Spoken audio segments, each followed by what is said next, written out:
Well, I don't think he really needs any introduction now. Mr. Kennedy is a WWE superstar. He's introduced himself very well, as you just saw there. He worked closely with pro wrestler Chris Benoit. They traveled together on the circuit, and Mr. Kennedy knows what really goes on inside the world of professional wrestling, and he joins me now. Welcome. Good to have you here, Chris. Thank you. Thank you for having me. So tell me, when you're on the road, I was just asking you this, you're traveling with Chris Benoit. How much time do you spend together? How well did you know him? I wouldn't say that I was one of the guys that knew him extremely well, but over the course of the last 2 years that I've been with the WWE, you know, he was somewhat of a mentor to me. I trained with him. I traveled with him on occasion, not very often, but I traveled with him on occasion. I always talked to him, always got advice from him in the locker room. So, you know, I knew him pretty well, and there were things that he opened up to me about that... Did he ever talk to you about steroids? No, never talked to me about steroids. You know, that was just something that was never brought up. So, you know, I know that I read your blog. I know you're angry. You feel like your profession's being misrepresented because everybody is out there talking about Chris Benoit, talking about the need for regulation perhaps, talking about the use of steroids that may be hurting and destroying in some cases people's bodies. What are we getting wrong? Well, for one thing, one of the things that's been going around lately are these lists. Anywhere from 60 wrestlers on these lists to over 100 wrestlers on these lists who have died from, you know, professional wrestling over the past 10, 20 years. And the thing is that it's unfortunate that we lost one person, let alone the fact is that we've actually lost 5 people under our watch, and the other, you know, 60 to 100 people were independent wrestlers, wrestled for other companies other than the WWE. But overall, it does say something about what's going on when you have all these people who are, you know, in their 30s, and I have the list of the people who are WWE related, and 3 of them, Russ Haas, Eddie Guerrero, and Bill Pillman, all died of heart ailments. Right, and Russ Haas had, you know, he was born with a heart condition, and that's why, you know, he had a heart, I believe he had a heart attack in the ring, and that's why he died.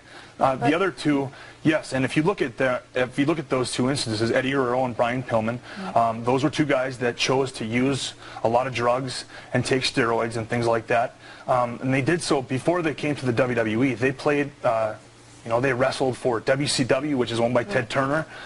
They wrestled for a number of other organizations, and you know what? Back then the lifestyle was completely different. These guys were on the road all the time. They would be on the road for as much as 40 days at a time, and they would be out, you know, drinking until the wee hours of the morning.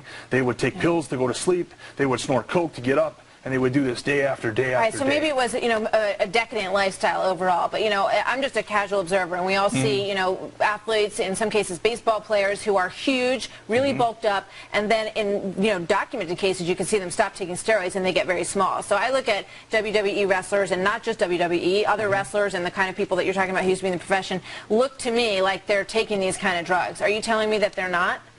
No, we actually have a drug policy in place right now, and we're regularly tested. I've been tested since I've been with the company. I've been tested 5 times. You don't take steroids? No.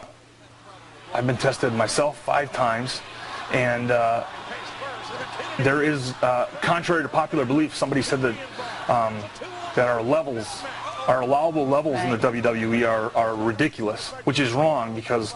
You say they're the same as football. They are the same. The only difference is that for us, because we're not a... our finishes are predetermined, you know. The outcomes of our matches are already predetermined by somebody. And our levels are 4 to 1, testosterone to epitestosterone level. And if you test higher than 4 to 1, you're automatically suspended. And then Dr. Black, the doctor who implemented this program, will then review each case. And if you have a legitimate medical reason why your levels are higher than 4 to 1, which is a very small percentage of reasons why, you know, why you would be able to have an elevated testosterone level. And if you don't meet those criteria, you're suspended and ultimately fired if you... You don't think there's a problem? You don't think there's a steroid problem in wrestling? I think that there was a steroid problem at one time. You don't think there is anymore? I don't think there is anymore. And I think that the people that you're seeing dying were from that era where... So you think when we get the toxicology reports back on Chris Benoit, it's not going to be a steroid issue that caused it? I don't know. Obviously, steroids were found in his home. And if he was using steroids, he obviously wasn't, he had passed the drug test, so maybe he injected steroids the day before he died. I don't think the toxicology reports are actually going to prove anything. All right, Mr. Kennedy, representing hopefully a new breed of wrestlers who don't have a lot of these issues. We truly are. And we thank you very much for coming here tonight. Thank you. Good to Thank meet you for you. having me. Good luck to you. Yep.